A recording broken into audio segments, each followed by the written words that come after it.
I don't want to live. I don't want to be standing there davening for life. Or life is so painful, why should I be davening for life? So there are so many issues that come up around Yomim Noraim. It's just so complicated. And again, I think developing a vocabulary of communication, helping someone understand that maybe 5 minutes of tefillah is worth the world. We just had a couple of weeks ago Parshas Baloscha, the 5 words of tefillah of Moshe Rabbeinu, Kelna Rafana Allah.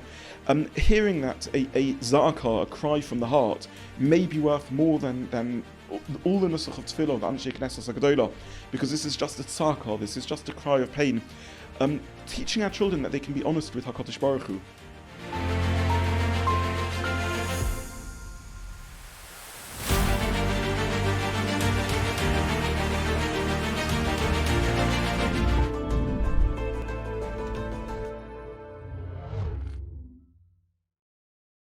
Welcome to Between the Lines, powered by J-Teen. This podcast is all about talking about the important issues and also some of the subjects and conversations that people don't always like having. We're going to talk about relationships, we're going to talk about mental health, we're going to talk about community and the pressures and struggles that so many of us are under. This episode is going to be all about mental health and halacha, how halacha and the rabbinic world deal with so many of the mental health complications that we are seeing today. With me to co-host the episode is a personal good friend of mine, but also a very good friend of J-Teen, Ari Leaman. Ari, who is involved with so many projects to help young people, apart from being the Safeguarding Lead of J-Teen. Thank you very much for joining us. Welcome, looking forward. Our special guest for this episode is Dayan Zobin. Dayan Zobin, thank you for joining us. Dayan Zobin, apart from being a personal friend to Ari and myself, you are also a Rav of Bnei Yisrael. You are a Dayan in London based in. But I think to sum you up in terms of the mental health world, when I told somebody this Shabbos he wanted to know about the podcast, I said, who are we having as a guest? I said, Dayan Zobin. He said, Dayan Zobin is perfect. He just gets it. And, that accolade is something that describes you, but makes it so important because we're going to talk about some of the subjects that we talk about, the three of us, sometimes on a daily basis, about some the issues going on in the community in which so many young people and adults struggle with. So thank you so much for joining us. Thank you. Honored to be here. It's the same terminology that I use, by the way, when sending somebody to Dayan Zobin. I said, he just gets it. He gets it. Yeah. He gets it. Thank you. I think it's a clinical term.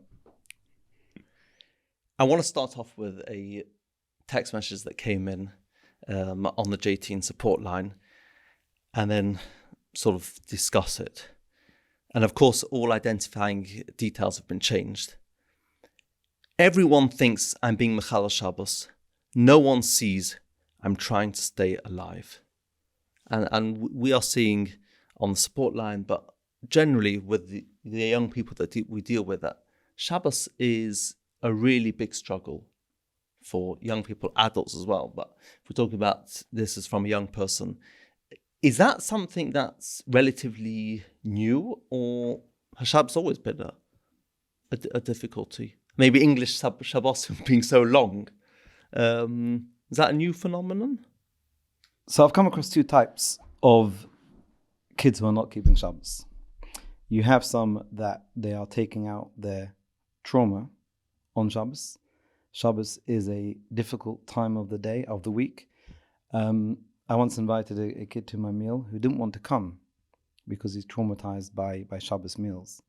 And I made a deal. If at any point you felt uncomfortable, just leave. It's perfectly okay. I'll tell the guest he's only here for a short time. And I think just after the fish, he was looking physically disturbed. He was kind of holding on and looking a bit disturbed, and he left. So for him, Shabbos was a trauma, and him breaking Shabbos was not about, I want to break Shabbos, but keeping Shabbos was a trauma and a trigger. And then you have some that are going through just difficulties in life, and therefore Shabbos they want to keep. They actually do. They like Shabbos. It's a family time. It's a communal time. There's things going on. Cholent Kugel is excellent, and they want to keep, but especially in the summer, you've got these long Shabbos afternoons, and they find it hard to occupy themselves. They might have dropped out, they don't have friends, they've dropped out of school. They might even hold themselves back from going to the park where some of their friends are smoking or going on buses. So they struggle with that. And I've come across questions which might have shared with Dayan Zobin or similar in the past. For example, I really want to keep Shabbos. It's not going to happen. Should I smoke or should I watch TV? Which one? Because part of me wants to keep Shabbos. I know it's wrong, and I'm not going to. But then, which part do I do? Which part do I not do? But it's been going on for many years. I haven't found it. I suppose the increase of teenagers has gone up. Teenagers dropping out of school, dropping out of Yiddishkeit as well. But going back 20 years, Shabbos was also a big challenge back then. But I think I'm finding more now that they want to keep Shabbos. But it's a struggle. But it's the first time they're a whole 24 hours without the phones, which for many young people, that is their crutch. I think there's two scenarios that we should distinguish between. The first is someone whose well-being, broadly speaking, is good. Their mental health is good. They're struggling with Shabbos because it's just really tough to be 25 hours without their phones. Or, as you mentioned, it's a long summer. It goes out at 10:30 and they're just bored. Perhaps their chevra, their social circle, are not keeping Shabbos. Perhaps Shabbos has been a stressful day, a day of negativity for them because of dynamics within their community or within their home. But fundamentally, this is a healthy individual. And I think in these cases, we need to look at things both holistically and in a personal educational and kiruv or chazara b'tshuva journey for this person. So educationally, in terms of our homes and our communities, we really need to work hard on making Shabbos a positive day. It's such a rich day, a day that can be such a nice time to connect with family and friends, to think creatively already from a young age how we can allow our children not just to enjoy electronic media and electronic ways of communicating, but actually Shabbos and during the week, so that Shabbos is positive, good old-fashioned ways of spending time, family board games and walks in the park and nature and connectivity and talking. Bring back the rummy cup. Bring back the rummy cup, absolutely. And that's sort of a holistic look that we need to give and think within how we raise our children, within how we build our communal structures. And I think certainly there, one has to be careful not to lessen in halacha the halachas of Shabbos. And this really opens up the whole genre of how do you mentor someone halachically and rabbinically as they are trying to reconnect to Shabbos, which perhaps they've drifted away from, and not chas v'shalom in any way allow something which isn't allowed. And we're not the bailim of Torah, we don't own Torah, we don't have a right to be matir something which is asa, but equally to help the individual understand that the process of re-engaging with Shabbos has to take time and is a journey step by step, and trying to think constructively how to do this. And this takes very, very delicate psak and rabbinic advice, not to say something's mutter which is asa, but on the other hand understand that doesn't demand that a person gets told off about everything they're doing, and this needs to be sometimes a very gentle and gradual journey back to Shemir Shabbos. There are cases, however, where there's a particular psychological or well-being need. Someone who is grappling, for example, with depression or anxiety, one of the coping mechanisms they may have developed, or many of the coping mechanisms they may have developed, might involve Chil Shabbos. And in these cases, certainly it needs a proper psak and proper rabbinic guidance. This isn't just a sort of chinuch thing or holistic look at how we engage with Shabbos. It's not just a sort of chazara b'tshuva or re-engagement with Shabbos that's going on, but actually there's a real, perhaps even Pikuach Nefesh, sakonos nefashos need, in which the person perhaps navigates and deals with their well-being through listening to music, through speaking to a therapist or a helpline. And in these cases, obviously, in each case with the bespoke psak, it may actually be the right thing that the person is going actually online or making that phone call or listening to that music or doing any one of coping mechanisms that they've developed in order to survive. Now, when you sort of laid out the question, you said this is someone saying, I really want to keep Shabbos, but I'm not keeping Shabbos. There's trauma going on. Does one just mean that in a sort of generic, general sense, in which case maybe it's category A? or does one, and in which maybe we need to look at the person's relationship to Shabbos, or is this something specific? Is this a sort of clinical diagnosis? In which case, the individual or their family needs to really sit with a Rav and perhaps a therapist in tandem and actually understand what's going on and what the person needs for their support. But it may well be that actually with therapeutic guidance, they critically, absolutely, essentially do need to do certain things on Shabbos, and then can get appropriate halachic advice how to do that in a minimal way. To start advising someone, as you just shared, Ari, is it better to do this or that, or how can I be mechal Shabbos with the shinoi? In the first category, where this is someone who is fundamentally has good well-being and ought to be keeping Shabbos, but for whatever reason has been on a journey, that's stepping into very difficult and perhaps not correct halachic process to teach someone how to do things in a lesser way. The second case, following Hilchos Pikuach Nefesh, it may well be exactly the right advice to give and to have a detailed, specific case-by-case halachic discussion around what they should be doing. I think we probably are seeing quite a lot of people from almost the first category where it's almost just apathy. Yeah. And just not really feeling Shabbos. We look at it as it's a busy week, and Shabbos is a time to actually put down our tools and put down the phone and the emails, everything. But a lot of kids, I find, they just can't be bothered. It's not that they hate. It's just I can't be bothered spending a whole day basically doing nothing. I think there is some apathy. In the cases I've encountered, though. Often these are kids who in their heart do care very deeply about Shabbos and halacha, but perhaps we haven't shown them sufficiently the beauty of Shabbos. Perhaps Shabbos has become associated in their minds with lots of isurim and no's, and not enough oneg Shabbos, the covered Shabbos, the beautiful golden opportunity that Shabbos gives. And it is tough when Shabbos goes out at 10:30 and all you enjoy doing is sitting there on your phone. Then Shabbos can be torturous, and we need to acknowledge that and recognise that. And I think we need to openly say within our communities we need to invest in how to make Shabbos more positive. As parents, we need to make sure that Shabbos is a positive day, a day that the kids look forward to and anticipate, and that has to start from as young an age as possible. So apathy, yes, certainly that can be an element, but I think so much of it is about not trauma in the clinical sense, but an association of Shabbos with negativity, and that we need a holistic look and a proper chinuch look in how we teach our kids to experience Shabbos well. But those the category A's are not going to be calling up and saying, I don't like Shabbos and what can I do to break Shabbos or not. They're just turned off from the idea of Shabbos. I'm coming across the category B's, yes, that they do have trauma associated. They are struggling with sometimes suicidal tendencies, and keeping themselves occupied is a mental health challenge for them. Not just I'm bored, I want to talk to my friends, but actually if I do nothing, then I can slip into being suicidal because I know my friends out there having a good time. I'm feeling bad. I'm coming across the category B's. The category A's aren't coming with shilas, really. I think there are category A's coming with shilas. There are those who... I think they feel like deep down, they do feel guilty. Whether it's the right type of guilt or not, but they know that this is not the behaviour that sort of they want to be. I have come across both in significant numbers. What I would say maybe more crucially is that and the statistics are there. This is happening, and you know that from J-teens, and you know that from your experience. Let's talk about a case where parents notice their kid is spending large amounts of time in the toilet on Shabbos, and maybe even more, they one day catch the kid is walking in there with their phone. And how does one react when that happens? Where does one go with it? And I think that critical first reaction is so important.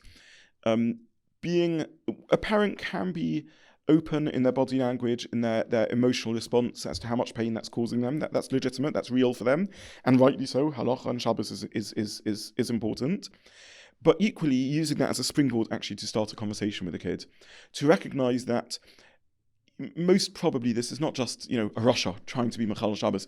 This is a kid struggling with something real, a kid perhaps in deep pain themselves and an incredible sense of guilt, a child perhaps who's so ashamed of themselves now at this moment in time, doesn't know where to look, doesn't know how to look themselves in the mirror or how to look their parents in the eye at this moment.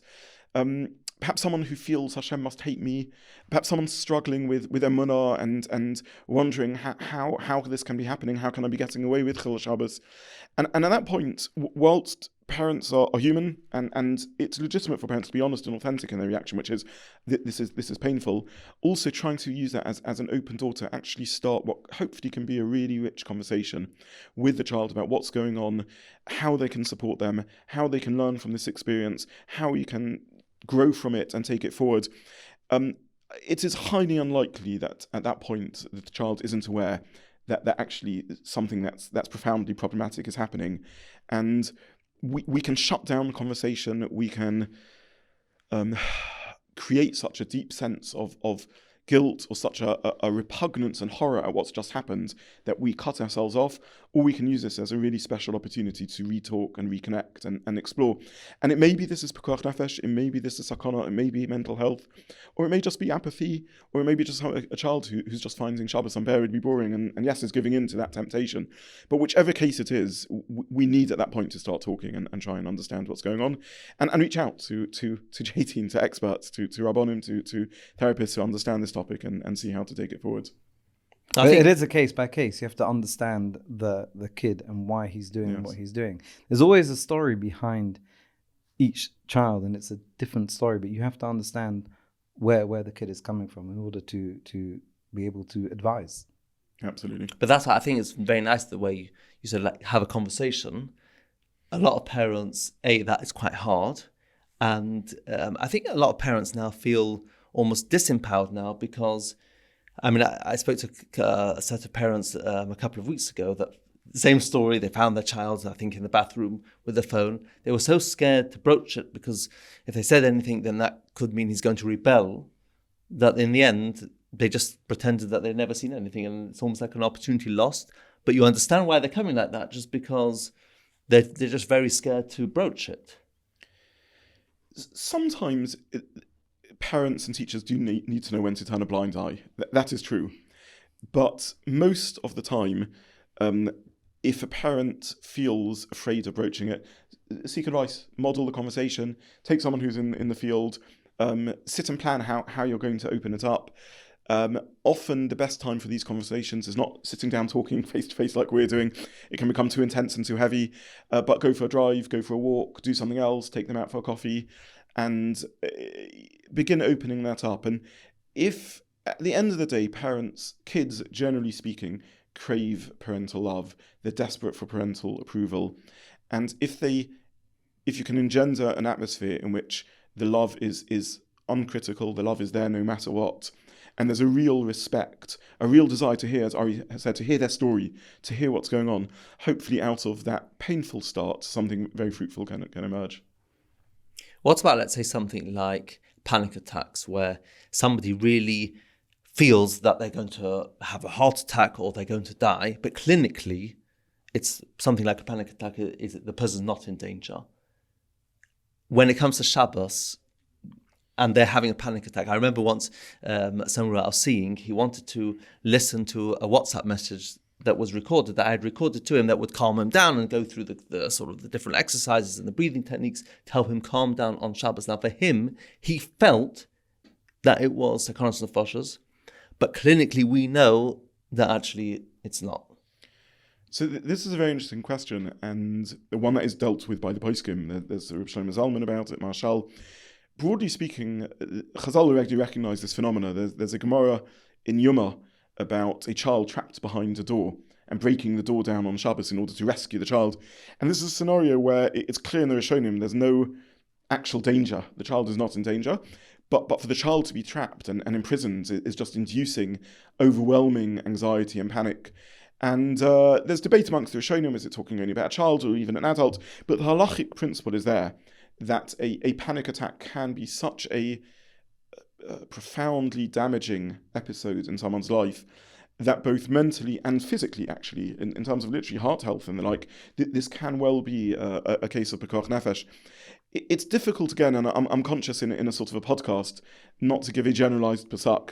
What I would say is, where possible, understand the panic attack, understand anxiety, work with a therapist, work with a Rav who can actually talk this through, who understands it, And coping techniques, calming techniques, listening to that WhatsApp message, making a phone call, listening to music, engaging in meditation may well be appropriate in this case, and may well fall under the category of sakonos nefashos or cholesh she'ein bo sakana, cholesh yesh bo sakana, each case as it may be, and correct to do, but absolutely best to get a bespoke psak on a case-by-case basis. Because we've had quite a lot of young people when it comes to fast days, struggling, especially those that say have got eating disorders or struggling with self-harm, worried about how they're going to manage on Yom Kippur. It comes up a lot before Yom Kippur especially, and I think we've been in touch over the years, where however far a kid might have drifted, Yom Kippur is Yom Kippur. And they feel an attachment, and they feel some of them will go into shul even for 10 minutes, an hour. There's something that pulling them to do that. And the concept of eating is even too far to comprehend. But they're anxious and they suffer from anxiety, and they'll struggle beforehand and want to know, if I'm hungry, what do I do? If I'm anxious on Yom Kippur, what do? I don't think I can fast, okay? What I found is by giving them that support beforehand, by putting them in front of a Rav or a Dayan and who gets it, and discussing it with them, it puts them at ease and it settles them. And what I found is those kids actually fast because they've got whatever the Pesach is, but their anxiety is taken away. So it really is about coming in and supporting them, because half the issue is not actually what's going on, but it's anxiety about what's going on. And if you support them in the lead up to Yom Kippur, then they know the plan, they know what they need to do, and that itself lessens anxiety. Unless it's a real issue, let's say someone with an eating disorder where they could easily fast, because that's unfortunately the problem, but that would set them back. So this is. I mean, these are really important points. Echoing Ari's point, sometimes where what's going on is anxiety, actually having a clear psak and knowing there's a clear path forward and they understand exactly what to do in each case is sufficient. I would say that there's a number of levels, a number of layers to this shaila. Sometimes, for example, someone can be suffering from depression, and even something as simple as having a sugar low, just being exhausted because of fasting, could set them back and could be unhealthy.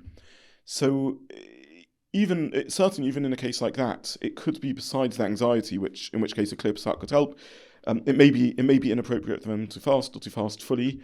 And again, with a bespoke conversation with a doctor and a therapist, sometimes one can work something out to ensure that they don't get those sugar lows, and that can be very serious.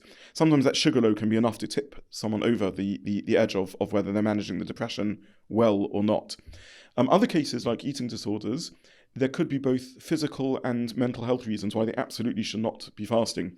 It could be physically, their calorie intake is so low, their body mass index is so low that it'd be profoundly unhealthy physically for them to fast, in which case this is a classic Pikuach Nefesh, as one would deal with any other physical illness or the like. Other times it's about the eating disorder, and let's say someone is in the process of managing the eating disorder. To start now fasting on Yom Kippur could set them back. Eating disorders are complicated, but in some ways they are about an addiction to control of food intake. And sometimes the very worst pasak can be starting to talk about shiurim and thinking, okay, well, this is dangerous for the person to fast, but why can't we have shiurim? With shiurim, one can get quite a significant amount of food ingested, and let's start working things out. And sometimes that can be the very worst pasak for someone with an eating disorder, and actually they need to hear categorically and clearly, you need to eat fully on Yom Kippur. Your mitzvah of today is to have 3 good meals, is to eat fully, and that is your chiyuv. Now, presented, this does need to be worked out with a therapist, and again, I can only say this has to be on a case-by-case basis, but presented well, this can either, or presented poorly, this can do significant psychological damage for them to think, oh, my mental health has dragged me so low that I need to eat in Yom Kippur, or it can be a wake-up call in which they see actually my mitzvah of today is to eat because it's my mitzvah always to eat at this stage in my life. So I suppose to summarise, it could be about anxiety, in which case a clear suck is okay, as long as they feel reassured, they know where they're going to go. It could be about depression and sugar lows. It could be about physical health, because the eating disorder has sadly left them so wasted that they need, and their body so damaged that they need to eat. And it could be about the eating disorder and control and their addiction to controlling intake, in which case, again, it may be that fully eating is the right thing. Really case by case. The other thing actually I want to throw into the mix is the Yomim Noraim in general are a time for triggering mental health challenges and well-being challenges. In fact, both our category A and category B that we were talking about before. This could be about people who have just built up a very negative feeling about Yom Kippur. It's just this nightmare looming of 12 hours in shuls and piyutim that they don't understand, and perhaps too many years of just being forced through endless yotzros, and they just can't handle the thought. It could be the process of self-reflection is just devastating for them. They just the thought of being alone with themselves for 12 hours and having to think where they're up to, what they're doing with their lives, how they're navigating their journey through life, what their story is. It could be that's just too challenging. It could be they have really serious issues in their relationship with Hashem, and the last person they want to be alone with for 25 hours is God. And they're really angry with Hashem. How can you have done this with me? My suffering, standing in Yom Kippur, Zocheinu l'chaim, and I don't want to live. I don't want to be standing there davening for life. Or life is so painful, why should I be davening for life? So there are so many issues that come up around Yomim Noraim. It's just so complicated. And again, I think developing a vocabulary of communication, helping someone understand that maybe 5 minutes of tefillah is worth the world. We just had a couple of weeks ago Parshas Baloscha, the 5 words of tefillah of Moshe Rabbeinu, Kelna Rafana Allah. Hearing that a zaka, a cry from the heart, may be worth more than all the nusach of tefillah, the Anshe Knesset HaGedolah, because this is just a tzaka, this is just a cry of pain. Teaching our children that they can be honest with HaKadosh Baruch Hu, that they can speak openly and honestly. And sometimes we sort of give this message that the only way, and rightly, we treat as heroes those who go through great difficulties and they're able to stand up at the, God forbid, the levaya of someone they've lost and say, I believe in Hashem and I feel close to Hashem. We rightly respect that and respect these individuals. But sometimes we forget to remember, we don't remember that David HaMelech could say, Keli Lama Zavtani, Hashem, I'm feeling so neglected and so hurt. Esther Hamalka could come into Achashverosh and say, Keli Lama Zavtani. So sometimes allowing our kids, HaKadosh Baruch Hu is big enough to cope with it. We can be honest with him. We can tell Hashem we're feeling really hurt, really alone, really in pain, really suffering. And that can be the best Yom Kippur of your life. That tefillah can be more meaningful to HaKadosh Baruch Hu than any of the tefillahs that we have. The allowing oneself to be honest Sincerity. In a relationship with Hashem, sincere, allowing people to, you can go for a walk on Yom Kippur, you can go out in the fields. The Brisker famously used to he went for a walk every single day, and he went for a walk on Yom Kippur also, because if it's the right thing to do to go on a walk for his well-being every day of the year, then it's the right thing to do also on Yom Kippur. So I think in general, using the gift of a individual, a child, a teenager, a young adult, worrying about the Yom Noraim, and if that's the trigger for them to have a meaningful conversation with their parents, with their teachers, with their rabbonim, it can open up so many discussions about what a real relationship to Hashem really is about. Mm-hmm. So you've mentioned therapists. Are you, in your organization, you often refer younger people to therapists? In your organization, the Boys Clubhouse. But many people are still struggling with, many parents, about this idea of, I'm sending my child to a therapist who ultimately is going to have not just be working with a particular problem, but will also have some sort of influence on my young person. And we still see many people really reluctant to send their children for help. Yeah. So let's divide that as well, okay, into parents sending a child for help and a kid coming and asking for help, okay? What we're finding is parents who send their kids to help is often the right thing to do. Your kid's struggling and something's gone wrong and they're not engaging, and parents can feel something's happening, and they send the child to therapy, and the child doesn't really want to go. So he'll sit there, how are you? Yeah, right. So what are you doing here? Don't know. Parents sent me. Okay. And there's not amazing engagement. So to come back to that, it is about communication. It's about conversation. If I sent you to a therapist, what would you discuss? And if the kid's going to turn around and say, I'm going to say, Dad sent me, then what are you accomplishing? Sometimes it works. If it's a very good therapist, they can engage the young person into conversation. Even if he sits there and says, I don't know why I'm here, a good therapist can get that out from the child as well. When you have a teenager, if we look primarily between 17 to 21, who are coming in and saying, I have a trauma, I have something going on that I would really like to work with a therapist. That is a dream come true, because they're coming in saying whatever that might be, whether it's they've gone through some kind of abuse and they're ready to engage with a therapist, or whether they feel unloved by their parents, or they feel neglected, or they were put into care from the age of 13 and they hate society, or whether they hate Hashem and they feel guilty about it, but they have what to come to a therapist and say, let's discuss it. So those two both work. I find the second one works better. But it's quite hard for parents to send, even in the sort of halachic base, the second one, quite very hard for parents to be willing to send their children to a therapist who typically may not have the same outlook and hashkafas that they've got. I think that's a different we see question. On 18 also. Yes, of course, that's a different question entirely. Whether you're looking, when parents are looking for a therapist, do you check up on the CV? Which yeshiva did they go to? What hashkafa do they have? Okay, do I choose a Hasidic therapist because I'm Hasidic and I want them to understand where I'm coming from? And even then, I'm a Belzer Chassid. Do I find a Belzer therapist? Yeah.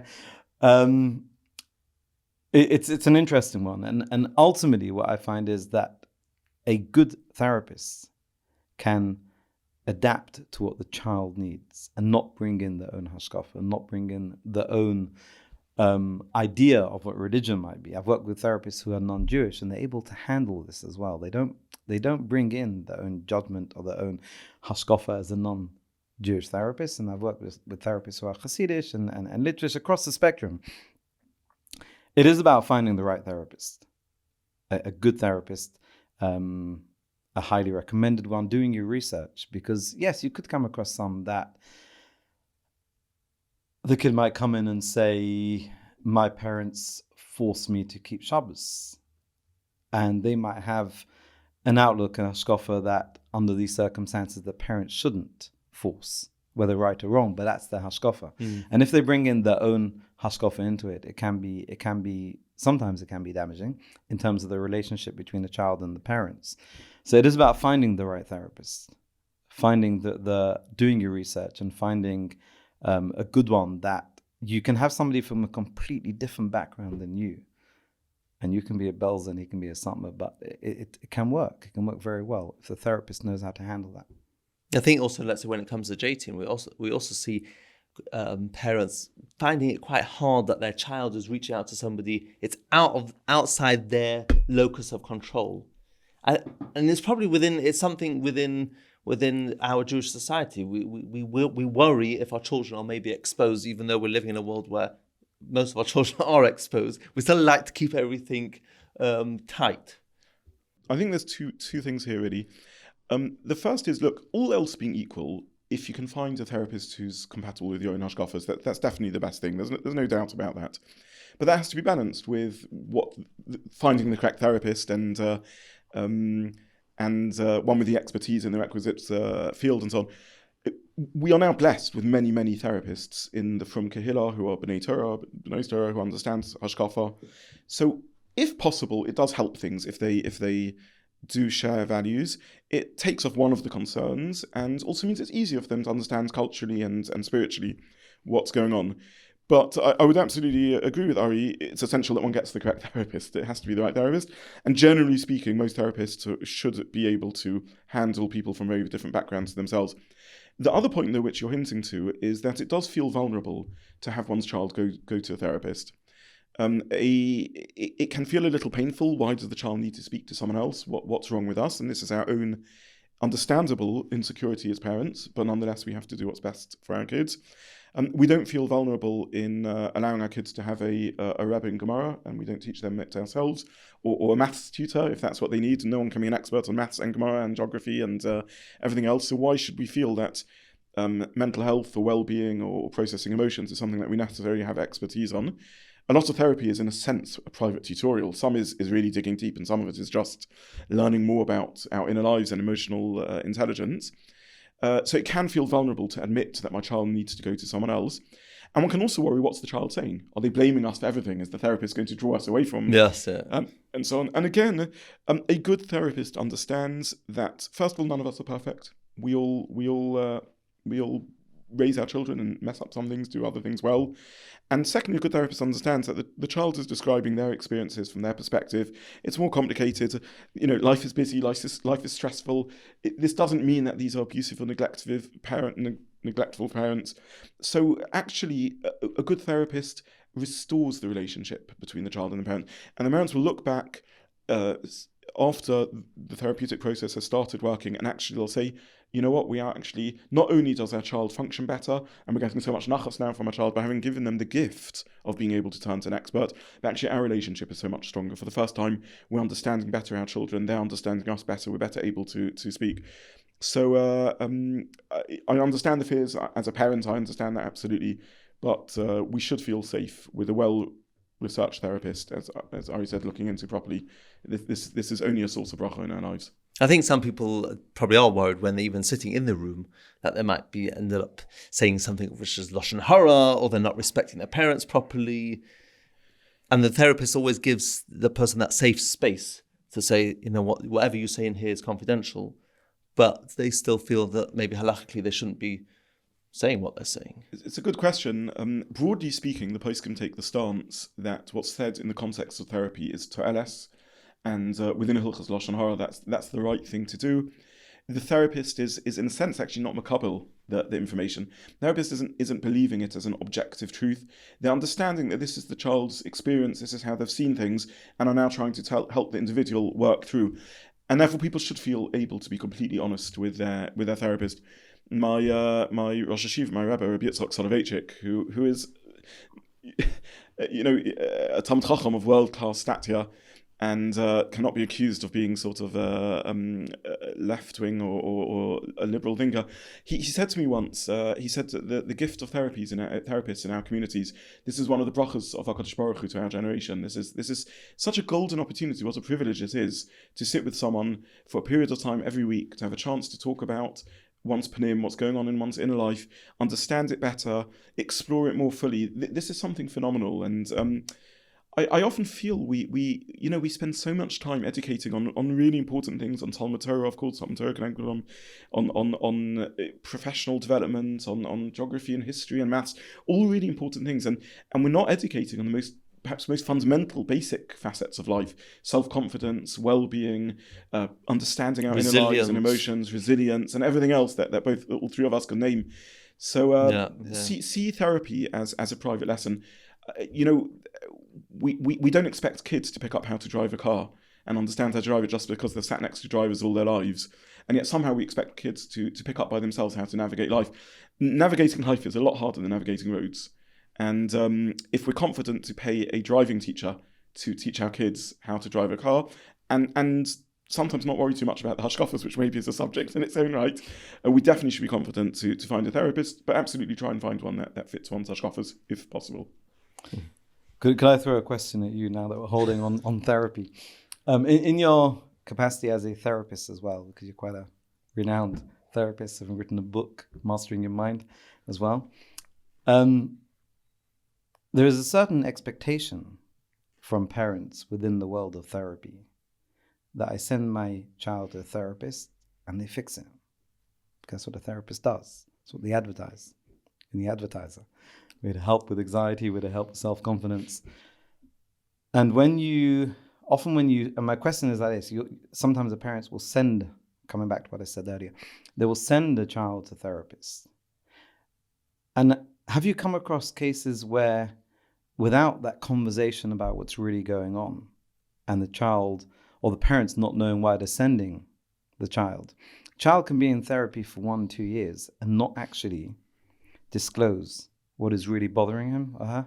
Have you come across that? Well, I think it's... And if yes, how can parents work with that? Because I've been paying this 50 to 100 pounds a week, and I'm not seeing results. You go to a doctor and they give you medication and antibiotics, and 15 doses later, the kid's okay. I've been paying 2 years. 100%. So, I think it's those sorts. Do you come across cases where the kid is with a therapist, having a chat about the weather and about how they're feeling, and actually holding back from that crucial piece of information that he or she was abused at the age of 10 from the uncle?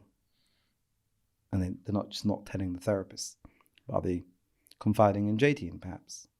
Well, we've seen it. It's one of that sort of eye-opening aspects of the messages that have come in from JT, is that we've seen that many people are going to therapy. We don't know how qualified the therapists are, because unfortunately it's a industry that's not really regulated in this country. So when people say they're going to therapists and the parents feel, oh right, my child's now going to therapist, well, is this therapist qualified? Is he suitable? Like we just said before, is he suitable?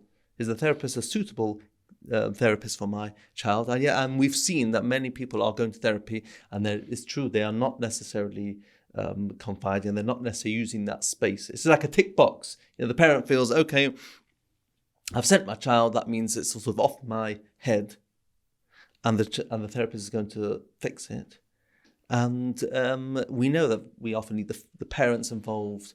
We need the child to be bought in. He's not just sitting there. The child's not just sitting there to say, oh, he's completed his hour. And the therapists have to have the ethical qualities to be able to say, which I think many therapists unfortunately don't, to be able to say, well, we've already worked on this for the past, 6 sessions, 10 sessions, and we're not making any progress. And we need to, and therapy should be like every other, like a doctor. I'm sending my child to work on OCD.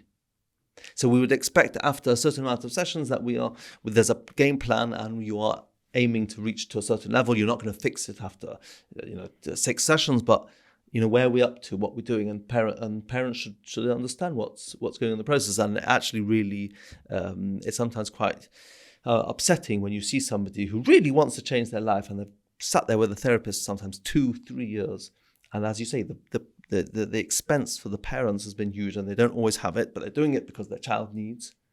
And then you sometimes say to the person, it's an adult as well, it's not necessarily just children, you say, well, what have you gained from your last 3 years with the previous therapist? And sometimes there's, I don't know, so why did you stay with the therapist? Well, I was told to go, or it felt nice. Yeah, it felt nice. And some people like is therapy just a space to just offload? And some people need that, like you were saying from your Rosh Hashiva. But sometimes therapy is more than that. We need to actually work on certain areas and things like that.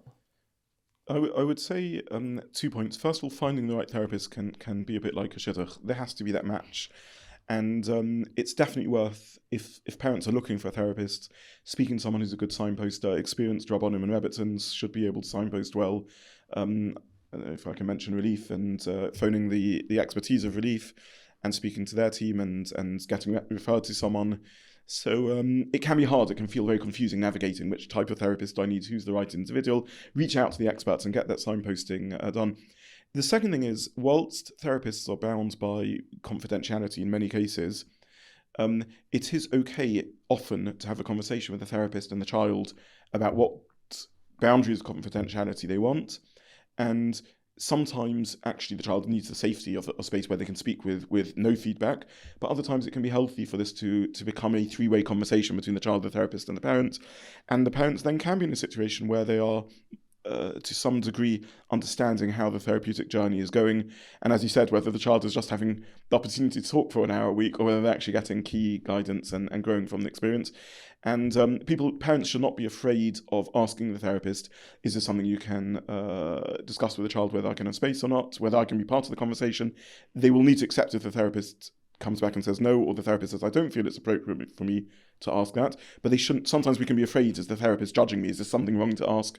Trust the therapist, they are the professionals, and they can tell you, look, no or yes. But sometimes it can be a really fruitful 3-way conversation. Mm-hmm. Can we move on to a sort of quite a difficult conversation to have, but a really important talking point that Ari, as our safeguarding lead and somebody who within your own organization as well is dealing with many people that are feeling suicidal. Unfortunately, you've had to also been involved with those that actually have taken their lives. We are seeing more and more young people in distress. We've seen across the community more instances of people who are taking their lives. And before getting into the halachic areas of it, why do you think it's become so much more prevalent? We've seen it on JT, and we see so many more issues around people that are expressing suicidal ideation and really struggling, not wanting to live. If I had an answer, I would share it.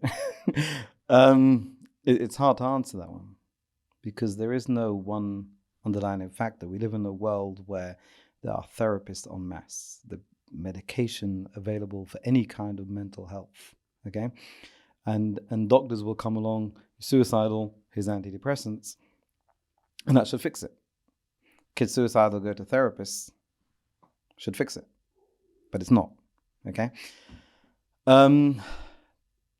There's a variety of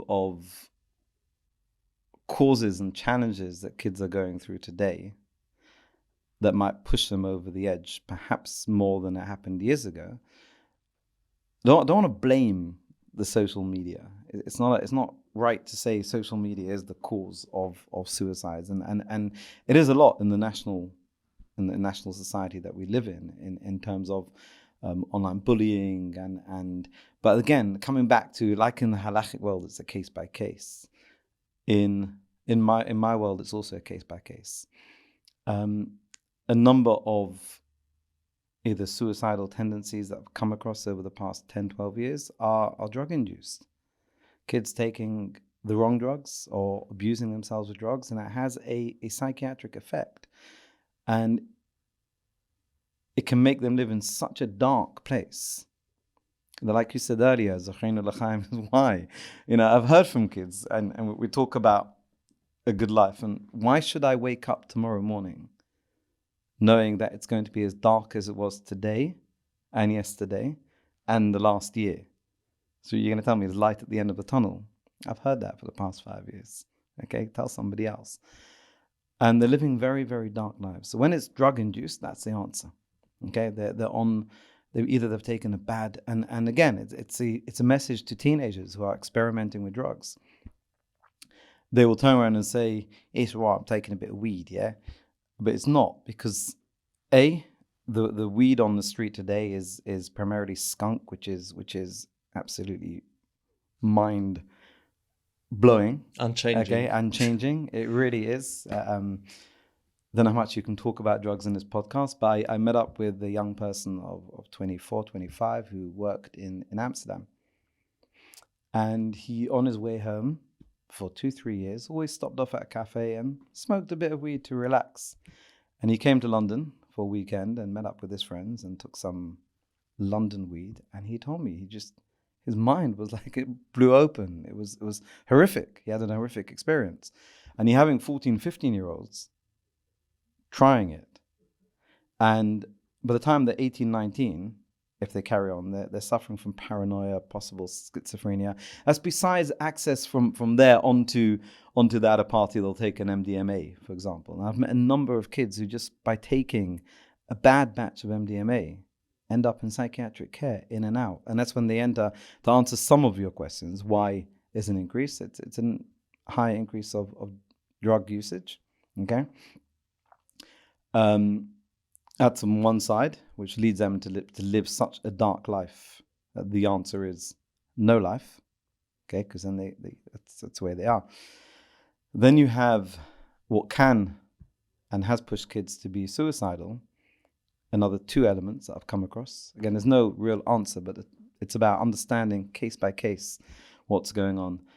Sometimes the relationship with usually their father, when it's a boy, is so severe, so negative, that it makes them look at the whole life in general and who am I and what's going on, and then it reflects on their relationship with Hashem, and then they feel guilty and they kind of feel there's no return, and what do I need this life for? Everyone's doing so well. Everyone's, I've got all my brothers in yeshiva and my sister's engaged to this guy and he's the best guy in yeshiva and everything's going well, but my life is upside down and I feel rejected at home, which then represents Hashem must reject me as well. And then who am I? Okay, so no real will to live. And then you have those who've gone through some kind of abuse, which you could share a therapeutic insight. I can only share you the practical insight, that it does affect them to the point, and this is when they can't tell anyone about it. And a number do come to JT and confide, and we support them.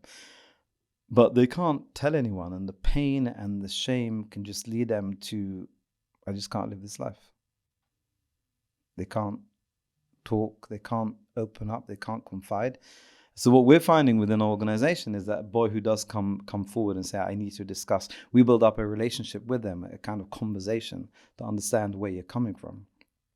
And then when they go to a therapist, they are really bringing in that agenda. What is going on in my life? What happened? What's going on? Bring it to the therapist. And it's life-changing. When they don't have that opportunity, or there isn't that conversation to find out what's going on, then they bottle it up inside them. And if you, it's like a pressure cooker. At some point, if you don't turn down the flame, the pressure cooker will explode. And that's what suicide is. It's a pressure cooker exploding. How, in terms of rabbonim and halacha, I mean, I remember once speaking to in a conference of rabbonim, and we were talking about suicide and trying to understand it. And it was very hard for rabbonim to, some of them objected to this, because ultimately we know that if someone takes their life, then you've got, the way halacha looks at it. How do we bridge from Ari's side, where we're trying to, we really see the person and their story behind the action that they took, was at the same time the way halacha talks about people taking their life? So I think rabbonim can help these conversations on two levels. First of all, in terms of broader kehillah dynamics, and then specifically in terms of your question about halachically and hashkafically, how should we view suicide.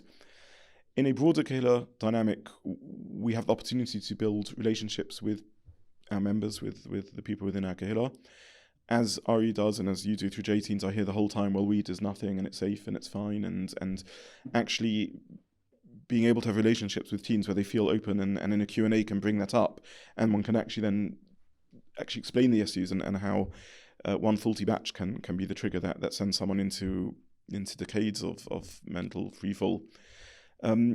I think we speak about, and Ari mentioned briefly social media, but maybe just to elaborate on it a little bit, we speak a lot about the access to the internet from a Kedusha perspective and a perspective of Tahara and Tznius and so on. But unlimited access can cause so much harm in terms of what it exposes kids to in terms of online bullying, or even just on a practical level. I use the analogy when if kids are allowed access to their phones till the moment they're going to sleep, or longer, it's like a busy shul with a kiddush going on, and you've got 300 people in this hall, everyone's talking, and you put a bed in the middle of the hall and you say to your kid, go to sleep on this bed. I mean, how can the kid switch off at that point? So we're just not providing means for kids to switch off, and it's vital that there's a time when the phone is put away and locked up, and after 9 o'clock or whatever it may be. These controls are so much not just about Kiddush and Tara, as important as it is, but basic mental health and basic well-being, so essential. And thirdly, I think the area we need to look at as a kehillah is what outlets do we give our kids? There are so many, perhaps most of the outlets naturally available in the 21st century are not, and rightly so, not available for our kids. We don't want them watching anything or seeing anything or playing anything. But then what are we giving our kids? Are we giving them the chance to get fresh air, to spend time with their friends, to kick a football around, to have hobbies and outlets? And we this starts at a young age. We need to give them opportunities to be creative, to be artistic, to have sport. Otherwise, the only way they're going to learn, the only way to relax is as per your story, by stopping off on the way home from Amsterdam and taking a smoke. That's simply the only way they've learned to switch off. So those are, I think, broader messages that as rabbonim and leaders we can give. In terms of specifics, look, the whole of mental health really is built around one insight, a fine line that needs to be walked between recognizing that mental health is an illness of some sort. It is affected by some of these cultural things we're talking about. It's affected by hormones. It's affected by chemicals. It's affected by... There is a health component to it on the one hand. And on the other hand, there is an inner human making choices.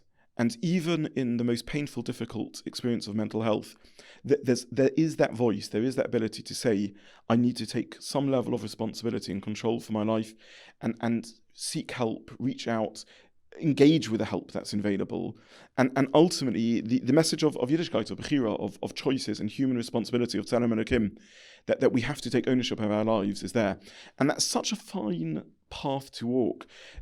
On the one hand, real empathy, real understanding, real realization that people find themselves in the grip of forces beyond their control, very often through no fault of their own, very often due to physical or abuse or chemicals or childhood experiences over which they have no control.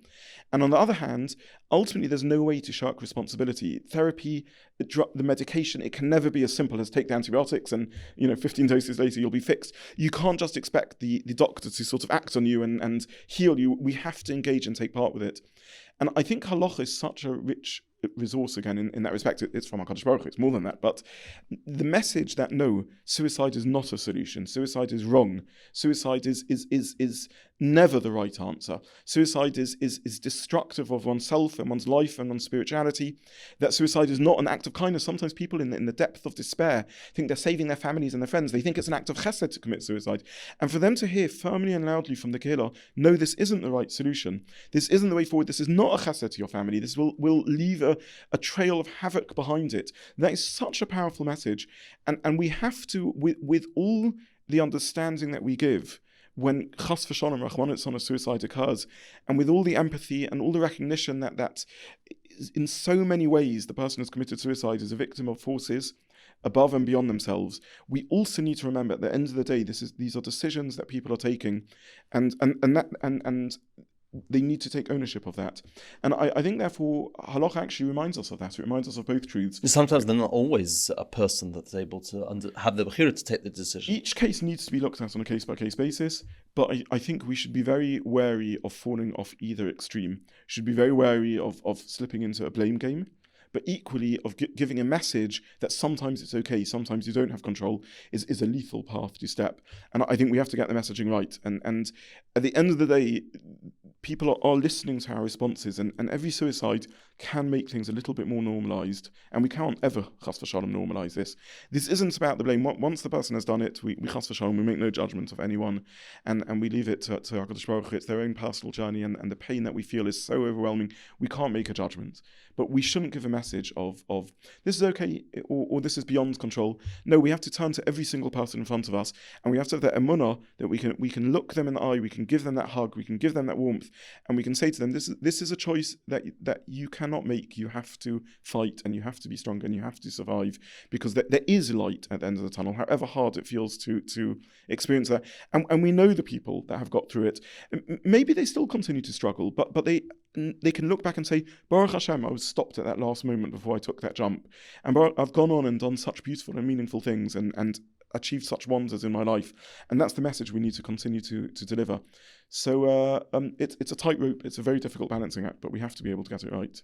Okay, so we've spoken a lot about the importance of therapy, and we know, having spoken about some of the quite difficult issues that we've spoken about, the importance of parents being aware that there is help out there, and many of the mental health conditions are very treatable. We live in a world, like we said, Dayan Zobin, that we're more knowledgeable, and we have more professionals and more infrastructure and clinical know-how of how to deal with so many of the mental health issues that we see today. And yet, in the world that we live in, the modern world of social media and now AI, I'm going to read you out a text from a young person who said, AI never judges me. That's why I went to it before my parents, Rav, and therapist. And in this world of AI, where people are now diagnosing themselves and almost creating relationships and having the friend, which is AI, where do we see this? Is this going to be a positive? I guess like everything, there is positive and negative, but is there also a sort of a worry about where this is going to lead? So first, you sent me a beautiful article on this, and I've so useful and interesting. I've had many conversations like this. Many people have spoken to me about AI. I would say that it is a concern. I think it's a concern. Firstly, by the way, we should be aware if we don't let our kids access therapists, they're going to turn somewhere for help. So if it's not the therapist, they'll be getting help from Google or AI. They'll be going online and support groups and Rahman, who knows what nonsense they'll be hearing. The problem with AI is it's beautiful to form a relationship with. And kids are forming relationships with AI. Adults are forming relationships with AI. It's never judgmental. It's available 24/6, well, or maybe even 24/7. It's always reinforcing. It's always positive. It does. It's a people pleaser. It's a people pleaser. It echoes, it mirrors, it reflects. It does perhaps half of what therapy does, which is it allows people to feel unjudged and create space. But then it doesn't do the other half, which is what a professional needs to do, which is then okay, where do we go with this and how do we take it forward? And it can begin squeezing out like any other addictions. It can be triggered by an inner black hole and an emptiness that we feel. But then it begins squeezing out other meaningful relationships because it's better than any other relationship can possibly be. It's always calm, never loses its temper, always patient, can take endless. And increasingly, I'm hearing from people that they are using AI as a resource. But let's focus on the positive, which is if we can, as parents, create better listening spaces, as friends. The greatest gift, actually, the greatest chesed, perhaps, a human can do for another human is give them a chance to speak, is give them a chance to be listened to. We can use the wake-up call of AI we need to create spaces where our kids can talk, those family meals, those family outings, those trips, those times when we can connect, the walk to shul, it's so vital, and maybe let's use this as a wake-up call to remind ourselves that actually talking to our spouses, listening to our kids, listening to our friends, the biggest chesed you can do is meet a friend in the street and stop for a few minutes and ask them how they're doing, and then let them speak rather than just speaking oneself. Real people. Real people, yes. I want to end off with sort of closing by asking all of us, I think, here in our different capacities, how we all look after our own mental health.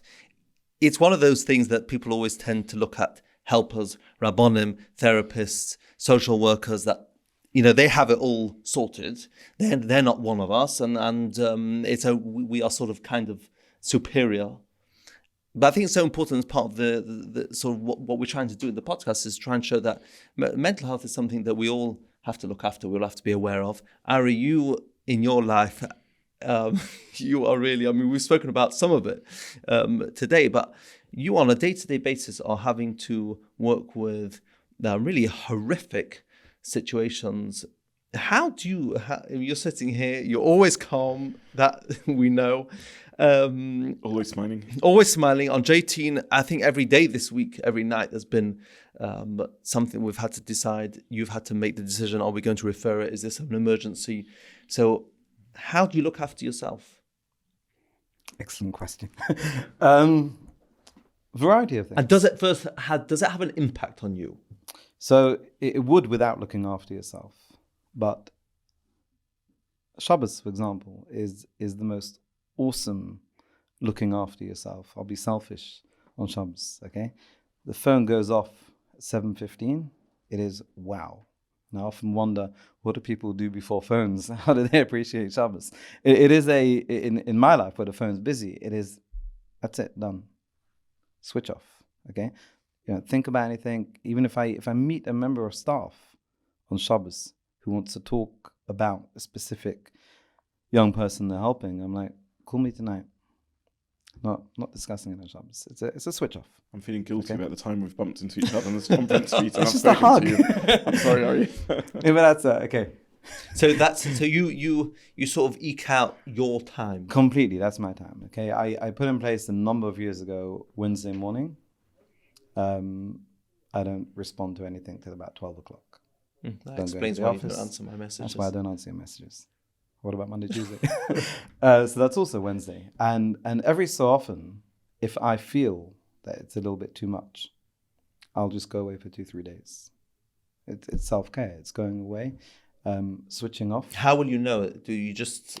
How do I know? Not yourself? No, I do know. If I start waking up very early, because my mind is thinking about what's going on, then that's time to take a break. So that I know. I also have around me, I have trustees who, especially one in particular, that I sit down and we kind of go through, and he keeps a welfare check on me, because he knows how busy things are, and he'll ask how things, and we'll break it down.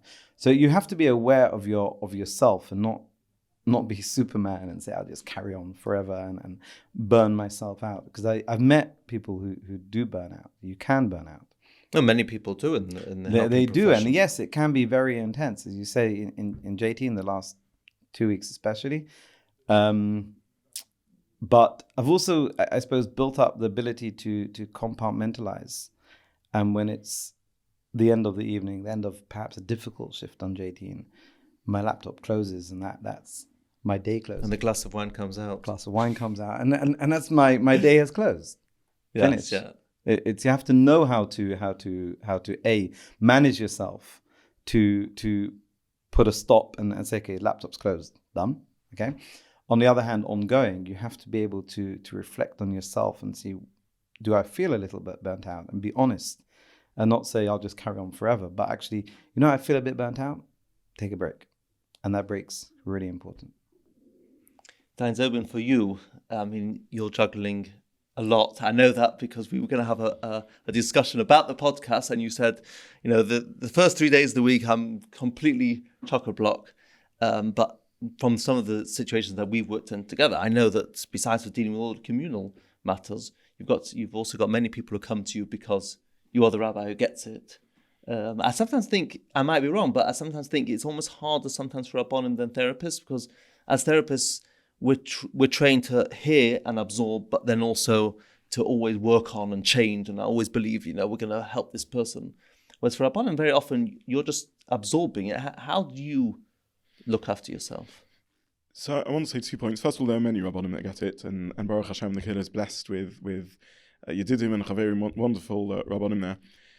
The second one I want to make before I directly answer your question is we often speak about mental health as if it's this thing, and some people have mental health problems and everyone else not. Like physical health, mental health should be thought of as a spectrum. We all have mental health, just like we all have physical health. Sometimes we have great physical health. Sometimes we've got a bit of a cold, but our health in general is great. And sometimes there's a serious challenge to our physical health. And mental health is exactly the same. We all have mental health. Sometimes our mental health is great. Sometimes our mental health is fundamentally great, but we've got a bit of a cold. We're feeling a bit low, a bit stressed, a bit down. And other times there's something bigger and more serious going on. So we sort of kind of need to normalize mental health. Mental health is just part of being a human being, like physical health is part of being a human being. We all have physical health, we all have mental health, and that's just part of what it is to be alive. Like Ari, I do have boundaries. For me, it's about going for nature and walks, and I go for walks. It's about carving out time, going away with my wife, and taking a couple of days off. It's about having times in the week which are blocked off for family and not being busy with the kehillah. So it is about these boundaries. For me, also, it is about having someone to talk to and someone to offload to. I had the privilege a few months back of having a sabbatical, and one of the gifts I got in that sabbatical was being able to take for myself a life coach, a therapist. And I feel so blessed as a bracha in my life to have a wonderful individual that I speak to once a week, and I talk about my own journey, my own mental health, my own well-being. And I feel it's one of the most... every week it's challenging, I have to confess. Meaning there's always a little part of me that hopes he's going to cancel. But every week it's so rewarding. It's such a gift to have someone to talk to once a week. And look at the areas that I'm stronger in and the areas where I'm weaker in. There's reasons why there's parts of my life that I don't do so well. And actually I could improve on if I understood my own inner life better. I find that very helpful and very, very useful to offload and to talk and to share. It's someone who... it's quite far out from our kehillah, but really understands the nature of community and pastoral work. And it's these good old-fashioned tricks, someone to talk to, being open to recognizing one's weakness and one's struggles and using the therapeutic support that we've spoken so much about today. And even if your mental health is great, it can get better. It can be more, therapeutic support isn't just about dealing with a problem. It can be about growing more. And there's so much available online with resources, books and podcasts around mental health. So see it as a lifelong journey of growth. Like we want to grow in ultimately our growth is in ruchnius, but like we need to look after our physical health and exercise and work out. We need to do that for our mental health also, and I absolutely take advantage of these things myself. Oh, Dayan Zobin, that's very, very powerful. But yeah, every therapist, every helper needs a therapist 100%. and a supervisor, someone to Yeah. to manage their own feelings. Yaakov, how I was about to I was ask. hoping that we were going to get out. I was sort of going to do rapid. No. up. There's no bouncing away from this. we one, need to okay? answer him. Well, look, I think you two sound like you've got. I'm always working on it. Sometimes it has had an effect on me. I've noticed, let's say, because I'm always dealing with quite serious types of conversations, I probably do struggle when it comes to, let's say, shul kiddush, talking about just general, the weather or something like that.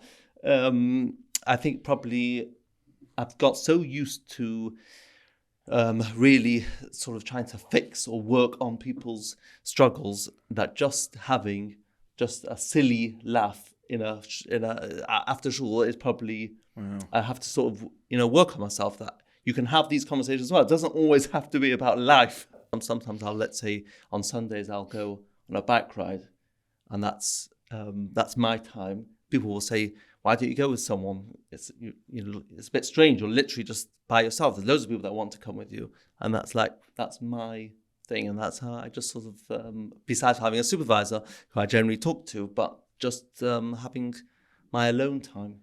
I hadn't thought of it, but I suppose as Rabbonim we have. Yes, we sometimes take these difficult cases, but then we have the simchas, the wonderful time. One's just inspired by seeing how Mika Am Yisrael, like so many wonderful individuals that we meet, and we've had quite a heavy conversation, but just so many good people out there who care, who do chesed, who interact. So maybe in your role, I guess you don't have a lot. Well, I think it's also working within because a lot of my colleagues, that I've got non-Jewish colleagues that we discuss our clients about and supervisors and peer supervision, and they always notice that the types of cases that I'm working on are much more severe than the typical one. I think that's just the nature of working in the community, where people do unfortunately wait a bit too long, and therefore you are ending up helping people that are in a much worse situation than ideally they should be. So I think we'll see also on Jane, the typical type of person that's reaching out for help within the community is quite different than in the wider world. We're really dealing with sort of quite intense, emotional. You have to look after yourself. You have to look after So we yourself. have to, yes, absolutely. So thank you, Dayan Zobin, Ari, for being an amazing co-host. But this episode has been definitely, we've touched on some quite triggering, difficult, emotive topics. And if you do feel that this has affected you as a young person, please do reach out. J18 is there for you. Our WhatsApp and text number is 07860 058 823. And on the phone, it's 0800 915 4646. As well as that, if you're an adult, there is the helpline on 0330 127 3333. Ari, Dayan Zobin, thank you so much for joining us. Thank you very much. Thank you.